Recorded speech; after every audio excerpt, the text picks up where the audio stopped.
নমস্কার, স্বাগত জানাই আজকের বিজ্ঞান ও প্রযুক্তি অনুষ্ঠানে। বন্ধুরা, আজ আমরা আলোচনা করব এমন একটি বিষয় নিয়ে যা ইদানিংকালে কিন্তু সবার মুখে মুখে। চলুন এই বিষয়টি সম্পর্কে জানার আগে আজকের অতিথির সঙ্গে আপনাদের পরিচয় করিয়ে দিই। আমার সঙ্গে রয়েছেন এমবিবি কলেজের পদার্থবিদ্যা বিভাগের অ্যাসিস্ট্যান্ট প্রফেসর ডক্টর নীলিমা বিশ্বাস রায় মহোদয়া। আপনাকে স্বাগত জানাই। নমস্কার ম্যাডাম, আজকে আমরা কি বিষয়টা নিয়ে আলোচনা করব আমরা আপনার কাছ থেকেই শুনতে চাইছি। আমরা ফটো অ্যাকাউস্টিক এফেক্ট এই বিষয়ে আমরা আলোচনা করব এবং এটার ফিউচার প্রসপেক্ট বা মডার্ন টাইমে এটা রেলেভেন্স কোথায় এই বিষয়ে একটু আলোচনা করব। তাহলে চলুন আলোচনা শুরু করা যায়। যেহেতু আমরা এই ফটো অ্যাকাউস্টিক এফেক্টের সম্পর্কে আপনি বললেন আমরা জানবো, তাই শুরুটা হোক না, বিষয়টা কি? অ্যাকচুয়ালি ফটো অ্যাকাউস্টিক এফেক্ট বিজ্ঞানের এমন একটি বিষয় যেখানে কোনো বিশেষ পদার্থের উপর আলোর আপাতনের ফলে আলোর কিছু অংশটা শোষিত হয় এবং শব্দের সৃষ্টি হয়। এটা কোনো সিঙ্গেল স্টেপ প্রসেস নয়, একটা বিশেষ তীব্রতা সম্পন্ন মডিউলেটেড লাইট বা পালস লাইট কোনো বিশেষ পদার্থের উপর যখন আপাতিত হয়, ওই মডিউলেটেড লাইট বা পালস লাইটের যে তরঙ্গ দৈর্ঘ্য ওইটা যদি পদার্থের বা অ্যাবজর্ভারের অ্যাবজর্পশন ওয়েভলেংথের সমান হয়, তাহলেই আলোর বেশ কিছু অংশ শোষিত হবে ওই পদার্থ দ্বারা। এবার ওই আলো শোষণ করার পর ওখানে একটা এই পদার্থের একটা স্থিতিস্থাপক এবং পর্যায়ক্রমিক তাপীয় প্রসারণ এবং সংকোচন ঘটবে। আর এই তাপীয় আয়তনের যে তাপীয় প্রসারণ বা সংকোচন ঘটবে ওটা পারিপার্শ্বিকে একটা চাপের সৃষ্টি করবে, আর যার ফলশ্রুতিতে আমরা একটা সূক্ষ্ম শব্দ তরঙ্গ পাব। আর এই যে আলট্রাসোনিক ওয়েভ ওটাকে একদম বিশেষ ডিটেক্টর বা সেন্সরের মাধ্যমে ডিটেক্ট করা হয় এবং ট্রান্সডিউচারে ওইটাকে পর্যায়ক্রমিক কারেন্ট বা ভোল্টেজ সিগন্যালে কনভার্ট করা হয়, ওই যেটাকে আমরা বলি ফটো অ্যাকাউস্টিক সিগন্যাল। আর বিশেষ কিছু সফটওয়্যার আছে, প্রসেসিং সফটওয়্যার, ওটার মাধ্যমে আমরা প্রয়োজন অনুসারে সংশ্লিষ্ট ফটো অ্যাকাউস্টিক ইমেজও দেখতে পাবো। আচ্ছা, আপনি যখন বললেন তখনই বুঝাই যাচ্ছে যে সেটা কত গুরুত্বপূর্ণ, কিন্তু তারপরেও আপনাকে আবার জিজ্ঞেস করছি যে ইদানিংকালে যে মডার্ন টেকনোলজি আমরা দেখতে পাচ্ছি বা যে গবেষণাগুলো হচ্ছে, হ্যাঁ, তার মধ্যে দিয়ে এই যে ফটো অ্যাকাউস্টিক এফেক্ট যেটা রয়েছে তারও কিন্তু বিশাল বড় একটা অবদান আমরা শুনতেই পাচ্ছি। সেই বিষয়টা নিয়ে যে বিভিন্ন বিজ্ঞানীরা যারা রয়েছেন তারা গবেষণা করছেন, রেজাল্ট পাচ্ছেন, পরবর্তীতে আবার তারা গবেষণা করছেন, গবেষণা করে আরও নিত্য নতুন নানান তথ্যের আমাদের কাছে তুলে ধরছেন। আসলে এই যে তার ইম্পর্টেন্স বা রিলিভেন্স, সেটা সম্পর্কে কিছুটা বলুন। অ্যাকচুয়ালি আমাদের এখন প্রচলিত যে মেডিকেল ডায়াগনোসিস সিস্টেমগুলো আছে, বিশেষ করে সিটি স্ক্যান, পেট স্ক্যান বা এমআরআই বা আল্ট্রাসাউন্ড, ওই ক্ষেত্রে বিশেষ ধরনের কিন্তু আয়োনাইজিং রেডিয়েশন ইউজ করা হয়। এমনিতে তো আমাদের যে ইলেকট্রোম্যাগনেটিক রেডিয়েশন ওটা মাইক্রোওয়েভ বা রেডিও ওয়েভ থেকে শুরু করে ওটা গামা রে পর্যন্ত, কিন্তু যখন প্র্যাকটিক্যাল অ্যাপ্লিকেশন হয় তখন for safety near ultraviolet range থেকে শুরু করে আমাদের ইনফ্রারেড পর্যন্তই ইউজ করাটা সেফ হয় ফর হেলথ ইস্যু। কিন্তু এমআরআই কি হয়, খুব স্ট্রং ম্যাগনেটিক ফিল্ড ইউজ করা হয়। আর যাদের বডিতে কোনো মেটাল ইমপ্ল্যান্ট থাকে ওদের ক্ষেত্রে কিন্তু এমআরআইটা করা অনেক ক্ষেত্রে অসুবিধাজনক হয়ে যায়। আর সিটি ক্ষেত্রে তো ধরুন ডাক্তারের পরামর্শ ছাড়া কখনোই সেটা সম্ভব হয় না। আবার সিটি স্ক্যান বা পেট স্ক্যান, সিটি স্ক্যানের ক্ষেত্রে কিন্তু আয়োনাইজিং রেডিয়েশন ইউজ করা হয়, আর পেট স্ক্যানের ক্ষেত্রে ওটা বিশেষ ডিজিজ ছাড়া করা হয় না, ওই ক্ষেত্রে কিন্তু রেডিও অ্যাক্টিভ ম্যাটেরিয়াল ইউজ করা হয়। এবার আবার আল্ট্রাসাউন্ড যেটা করা হয় ওই ক্ষেত্রে বডির সব পার্টে কিন্তু আল্ট্রাসাউন্ড করা যায় না। তো ওই অসুবিধাগুলোকে ওভারকাম করতে গিয়ে মানে খুব ফাস্ট গ্রোয়িং রিসার্চ ফিল্ড হলো ফটো অ্যাকাউস্টিক ইমেজিং, যেখানে আমাদের দেশের যে বিখ্যাত বা দেশ বিদেশের বিখ্যাত বিজ্ঞানীরা চেষ্টা করছেন যাতে মাইক্রোওয়েভ ইউজ করে আমাদের বডির কোথায় কি হচ্ছে সব যেন আমরা জানতে পারি, এবং মানুষ যাতে নিজের হাতে যন্ত্রটা পেয়ে যায়, যে আমাদের আর্লি যাতে ডিজিজ ডায়াগনোসিসটা হয়ে যায় ওইটা দিয়ে। আর ফটো অ্যাকাউস্টিক যে ইমেজিং টেকনোলজি, ওটার এছাড়াও অনেক বেনিফিট আছে, অনেক বেশি বেনিফিট আছে with respect to MRI, CT scan, PET scan বা আল্ট্রাসাউন্ড ওসব ক্ষেত্রে। আর ধরুন কোনো ক্যান্সার পেশেন্ট বা যাদের কারোর বডিতে হয়তো টিউমার সেল আছে, ওই ক্ষেত্রে বারবার একটা পেশেন্টকে কিন্তু এমআরআই করা যায় না ফর সেফটি। তো ওই ক্ষেত্রে ফটো অ্যাকাউস্টিক যে ইমেজিং টেকনোলজি, ওটার কিন্তু খুবই ইম্পর্ট্যান্ট। আচ্ছা, এই যে আপনি টেকনোলজির কথা বললেন, তার সঙ্গে ফটো অ্যাকোস্টিক এফেক্টের কথাও বললেন। আমরা তো সবাই জানি যে আমাদের যে প্রকৃতি রয়েছে তার মধ্যে কিছু না কিছু থাকেই অলরেডি। তো এবার এরকম কি কোনো ফিনোমেনন বা এরকম কি কোনো ধরনের ঘটনা রয়েছে যার সঙ্গে এই ফটো অ্যাকোস্টিক এফেক্ট আমরা যোগ করতে পারি বা আমরা দেখতে পারি? এমনিতে যে বেসিক যে ফটো অ্যাকাউস্টিক এফেক্ট যে ঘটনাটা, এই ঘটনাটা আমাদের প্রকৃতিতে অলরেডি আছে। এখন ওটাকে টেকনোলজির ক্ষেত্রে অনেক বিজ্ঞানীরা অনেক ইউজেবল করে তুলছে, ওটা সেপারেট ব্যাপার, কিন্তু প্রকৃতিতে কিন্তু ঘটনাটা আছে। এই যেমন লাইটনিং, এরপর থান্ডারিংটা হয়। লাইটনিংটা ইলেকট্রোস্ট্যাটিক ডিসচার্জ, কিন্তু পরে যখন থান্ডারিংটা হয়, ওই থান্ডারিংটা কিন্তু ফটো অ্যাকাউস্টিক এফেক্ট। আবার এই যে সোলার লাইটটাকে সূর্যের, সোলার লাইট বলতে আমি সূর্যের আলোর কথা বলছি, সূর্যালোক শোষণ করে গাছের পাতার যে কোষগুলো, ওইগুলো অক্সিজেন ইভলভ করে, মানে অক্সিজেন প্রোডাকশন করছে। ওই ক্ষেত্রে এই উৎপন্ন অক্সিজেন পারিপার্শ্বিকের যে বাতাস বা গ্যাসীয় মাধ্যমে কিন্তু একটা চাপের সৃষ্টি করে, এবং ওই ক্ষেত্রে কিন্তু খুব সেন্সিটিভ যদি সেন্সর ইউজ করা যায়, তাহলে কিন্তু ফটো অ্যাকাউস্টিক সিগন্যাল পাওয়া যাবে।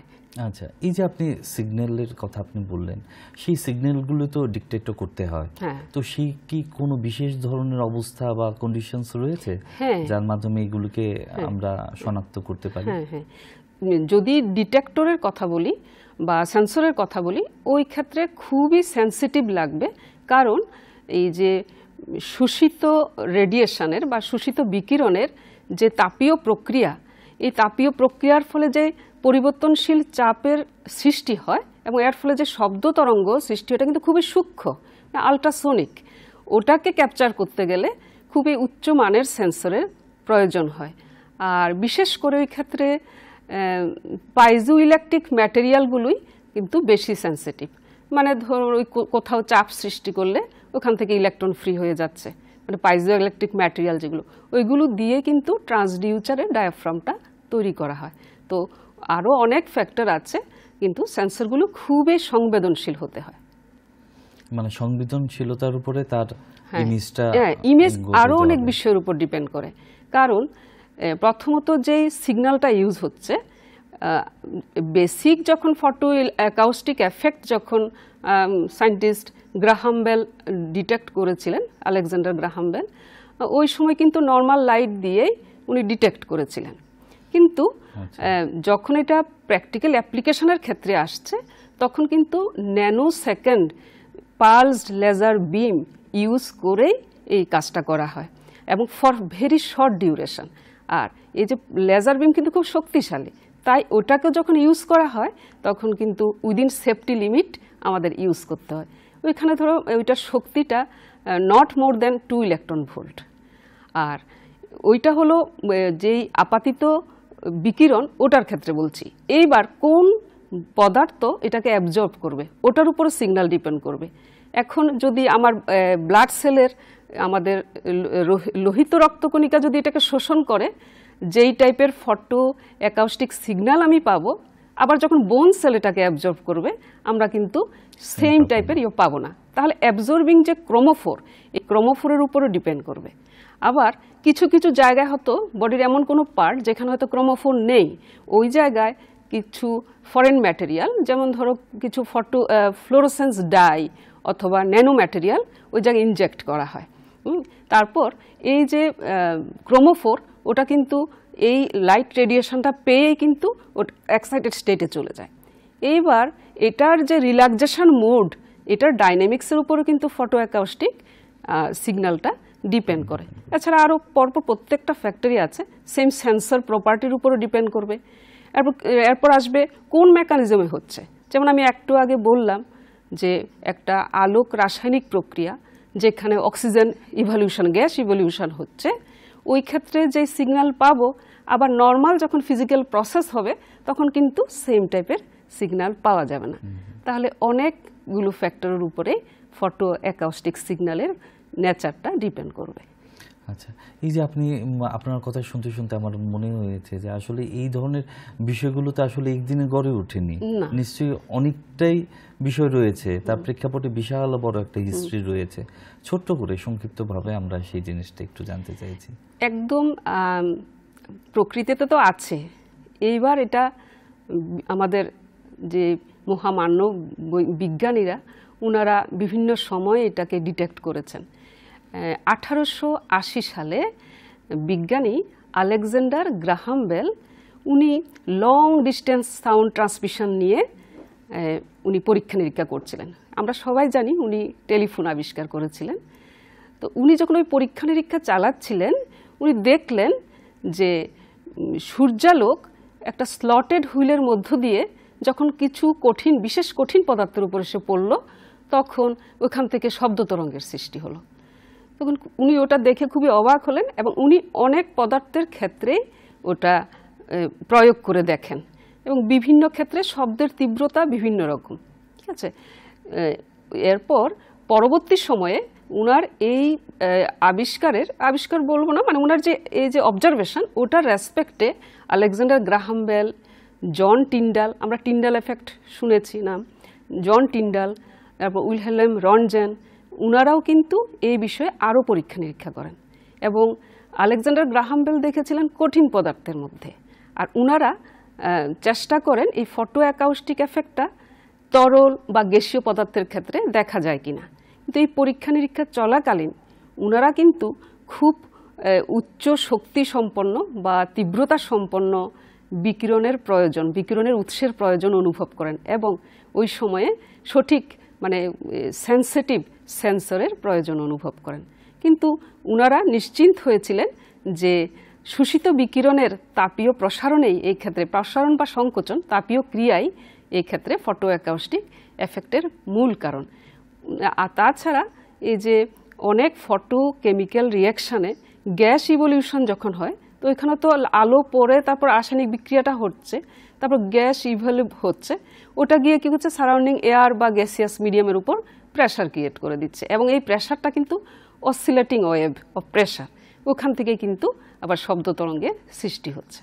তো ওই থেকেই ধীরে ধীরে আজকে এই ফটো অ্যাকাউস্টিক ইমেজিং টেকনোলজিতে আমাদের বিজ্ঞানীদের প্রচেষ্টাগুলো রূপ পেয়েছে। আচ্ছা, আমরা যদি ভবিষ্যতের কথা বলি তাহলে আগামীতে কি কি ধরনের ডেভেলপমেন্ট হতে পারে এই ফিল্ডে? এটা তো ফাস্ট গ্রোয়িং রিসার্চ ফিল্ড এবং এই ক্ষেত্রে এমন হতে পারে যে আমরা আজকে এমআরআই, এটা আমার স্বপ্ন, আমার মনে হয় এমন হতে পারে, কারণ এত প্রচেষ্টা বিজ্ঞানীদের যে আমরা এমআরআই বিভিন্ন ডায়াগনস্টিক সেন্টারে গিয়ে করছি। ঠিক আছে, কারণ এখানে অনেক সেফটি ইস্যু আছে, অনেক প্রিকশন নিতে হয় বা সঠিক টেকনিশিয়ান বা রেডিওলজিস্টের দরকার হয়। এমন হতে পারে যেহেতু ফটো অ্যাকাউস্টিক ইমেজিংটা একদম আমাদের রেডিও ওয়েভ বা মাইক্রোওয়েভ ইউজ করে যদি এই ইমেজিংটা করতে পারে এবং দারুণ খুব ভালো সেন্সরের মাধ্যমে যদি এটা ডিটেক্ট করতে পারে, তাহলে হয়তো আছে আমাদের আজকাল যেমন আমরা সুগার সেন্সার, বিভিন্ন ছোট ছোট সেন্সার যে মেশিনগুলো আছে, এগুলোর মতো হয়তো আমরা মেশিনারি হাতে পেয়ে যাব। তার ফলে আমার বডির কোনো পার্টে আমি হয়তো কোনো ডিজিজ হলো বা কোথাও একটা ছোট টিউমার সেল আছে, ওষুধ খাচ্ছি, এবার এটার কীরকম চেঞ্জ হচ্ছে এটার ইমেজ হয়তো আমরা দেখতে পাবো। ওইটা আমি স্বপ্ন দেখি যে একদিন এমন হবে।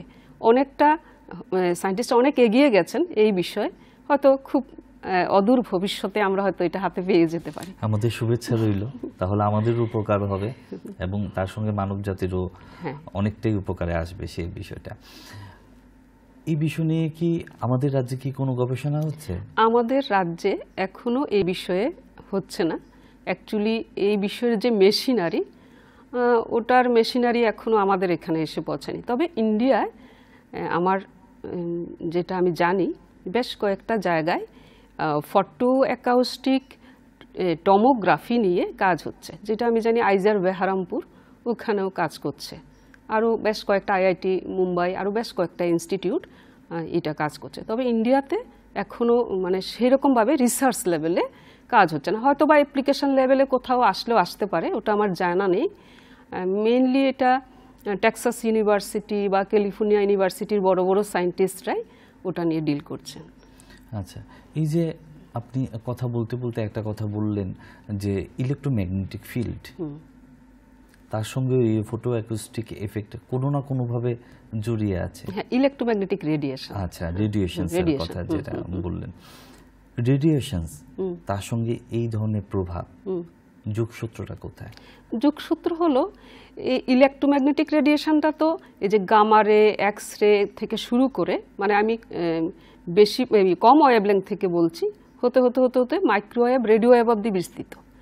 এবার আমার চয়েস হলো কোনো যন্ত্রে বা কোনো একটা অ্যাপ্লিকেশন লেভেলে যখন এটা ডিজিজের ক্ষেত্রে বা হিউম্যান বডিতে অ্যাপ্লাই হবে, তখন আমার চয়েস হবে কিভাবে মানে কম হার্মফুল রেডিয়েশন ইউজ করে আমি বেটার আউটপুট পেতে পারবো। ওই ক্ষেত্রে এই আলট্রাভায়োলেট থেকে গামা রেডিয়েশন পর্যন্ত এটা তো খুব উচ্চ শক্তি সম্পন্ন, তাই ওটাকে ইউজ না করে নিয়ার আলট্রাভায়োলেট রেডিয়েশন থেকে শুরু করে ভিবজিওর, এরপর ইনফ্রারেড, ওখান থেকে যেতে যেতে মাইক্রোওয়েভ, রেডিওওয়েভ, এই রেঞ্জের রেডিয়েশনটা আমি ফটো অ্যাকাউস্টিক এফেক্টের ক্ষেত্রে যেই পদার্থের উপর এটাকে শোষণ করাতে হবে ওই পদার্থের উপর প্রয়োগ করা যেতে পারে। আচ্ছা, এই যে আপনি ফটো অ্যাকুস্টিক এফেক্টের কথা বললেন, তার কি কোনো সীমাবদ্ধতা রয়েছে? ফটো অ্যাকাউস্টিকের এফেক্ট, হ্যাঁ, প্রত্যেকটা প্রসেসরেই কিছু না কিছু সীমাবদ্ধতা আছে। তবে এই ক্ষেত্রে যাই সীমাবদ্ধতা আছে এর তুলনায় ওটার অ্যাডভান্টেজ অনেক বেশি। অ্যাডভান্টেজ যেমন যেখানে একটা এমআরআই করতে কিছু সময় নিয়ে নেয়, মানে স্ক্যানটা কমপ্লিট করতে, সেই জায়গায় 15 সেকেন্ডের মধ্যে কিন্তু ফটো অ্যাকাউস্টিক ইমেজিং প্রসেসের মাধ্যমে হাই রিজলিউশন ইমেজ পাওয়া যায়। মানে দ্যাট মিনস ওটার রেসপন্স টাইম খুবই কম, খুব কম সময় এটা পাওয়া যাচ্ছে। প্লাস এটা ওপেন প্ল্যাটফর্ম। এমআরআই হয় কি অনেক বড়, আমরা দেখে মানে সাধারণ যে পেশেন্ট সে কিন্তু ওটা দেখে কিন্তু অনেক সময় ভয় পেয়ে যায়, ঠিক আছে, বা বাচ্চারা তো ভয় পায়, এত বড় মেশিনে মানে আমার বডিটাকে ঢুকিয়ে দেবে। ওই ক্ষেত্রে ফটো অ্যাকাউস্টিক ইমেজিংয়ের কিন্তু ওপেন প্ল্যাটফর্ম। তারপর নয়েজ, সবসময় দেখা যায় এই যে রেডিও ডায়াগনোসিস যেই ঘরগুলোতে হয়, এগুলো ঢুকলে কি হয়, কেমন একটা জানি আওয়াজ, হ্যাঁ, ওটাতে কিন্তু অসুবিধা, ডিসকমফোর্ট ফিল করি আমরা। বিভিন্ন কম্পাঙ্কের তরঙ্গদৈর্ঘ্য, ওই রকম কোনো সমস্যা কিন্তু ফটো অ্যাকাউস্টিক ইমেজিং এর ক্ষেত্রে নেই। কিন্তু এই ক্ষেত্রে একটা জিনিস অবশ্যই খেয়াল রাখতে হবে, ওইখানে তো মেইনলি পালস লেজার বিমটা ইউজ করা হয়, ওই ক্ষেত্রে ওটা যাতে ন্যানো সেকেন্ড পালস হয় এবং ওটা কিন্তু সেফটি লিমিটের মধ্যে হবে। কারণ লেজার কিন্তু অনেক উচ্চ শক্তি সম্পন্ন হতে পারে, লেজার রে দিয়ে কিন্তু একটা জিনিস গলিয়ে ফেলা যায়, ঠিক আছে। তাহলে এটা সেফটি লিমিটের মধ্যেই কিন্তু এটাকে ইউজ করতে হবে। তাহলে সাধারণ মানুষরা তো সেটা ব্যবহার করতে পারছে না। ওইটা ওই মেশিনের মধ্যে হয়তো বা এমন কিছু সেট করে দেবে যে এর চেয়ে বেশি শক্তির লেজারই তৈরি হয় না। আচ্ছা, ওটাকে রেস্ট্রিক্ট করার কোনো না কোনো কম্পোনেন্ট ডিভাইসে হয়তো বা মানে থেকে যাবে। ওইটা ভবিষ্যতে বিজ্ঞানীরা কি রূপ দান করবে ওটার উপর নির্ভর করবে। এই যে আপনি ফটো অ্যাকুস্টিক এফেক্টের কথা এতক্ষণ ধরে আমরা আলোচনা করছি, করতে করতে আমার এরকম মনে হয়েছে যে বিষয়টা ফিজিক্সের সঙ্গে বায়োলজিও জড়িত, কেমিস্ট্রিও রয়েছে, মেডিকেল সায়েন্সও তার সঙ্গে জড়িয়ে আছে, আবার তার মধ্যে আবার কিছু কিছু মেকানিজমসও রয়েছে। বিষয়টাকে আপনি কিভাবে দেখছেন? অ্যাকচুয়ালি প্রেজেন্ট টাইমে ম্যাক্সিমাম রিসার্চ লেভেলটাই কিন্তু স্ট্রাকচারাল মিনস কোলাবোরেটিভ ওয়ার্ক। এই ক্ষেত্রে কোনো একটা ফিল্ডের লোক ওটাকে কিন্তু ফর বেটার অ্যাপ্লিকেশন ওটাকে করতে পারছে না। তো এই ক্ষেত্রে মানে মেইনলি যে যদি তুমি মেকানিজমটা ভাবো, তাহলে মেকানিজমটা কমপ্লিটলি বায়োফিজিক্সের ব্যাপার, ঠিক আছে। এবার যখন মেশিনারির বিষয়গুলো আসছে, ওই ক্ষেত্রে কিন্তু আমাদের বায়োমেডিক্যাল ইঞ্জিনিয়ারদের হেল্প নিতে হচ্ছে। এরপর তুমি এই যে সিগন্যালটা তৈরি হচ্ছে, এই সিগন্যালটাকে আমরা প্রয়োজন অনুসারে ওটা কিন্তু সংশ্লিষ্ট একটা ইমেজিংয়ে আমরা কনভার্ট করব। ওইটা করতে গেলে কিন্তু আমাদের একটা প্রসেসিং সফটওয়্যারের দরকার। ওই ক্ষেত্রে চলে যেতে হবে আবার কম্পিউটার ইঞ্জিনিয়ারিংয়ের লোকদের কাছে। তো এটা যেহেতু কোলাবোরেটিভ রিসার্চ, এখানে ফিজিক্স, কেমিস্ট্রিও লাগবে, কারণ আমার কোনো জায়গায় দেখা যাচ্ছে বডিতে ওই ক্রোমোফোরটা নেই, তাহলে এক্সট্রা করে একটা ক্রোমোফোর তৈরি করতে হবে, বা ফ্লোরোসেন্স ম্যাটেরিয়াল বা ন্যানো ম্যাটেরিয়ালস তৈরি করতে হবে। তো ওটা সিনথেসিস করতে গেলে আমার কেমিস্ট্রির লোক দরকার হবে। তারপর কোনো কিছু তো আর বানিয়ে ফেললে হবে না, ওটার একটা ক্লিনিক্যাল ট্রায়ালও দরকার আছে।